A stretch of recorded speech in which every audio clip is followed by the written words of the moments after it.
समाजामध्ये अजूनही प्रबोधनाची गरज आहे। वैज्ञानिक दृष्टिकोन न ठेवता आपण असे अघोरी प्रकार करत निघालेलो आहोत।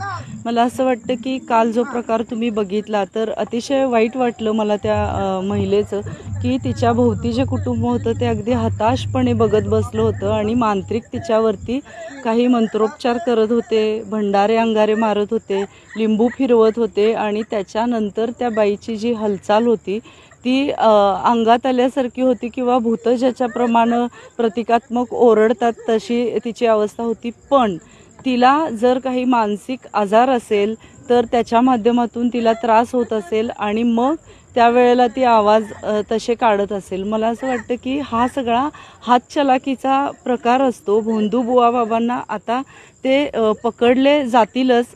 पोलिसांनी स्वतः फिर्यादी व्हावं आणि जे भोंदू बुवा बाबा आहेत त्यांचं प्रबोधन व्हावं।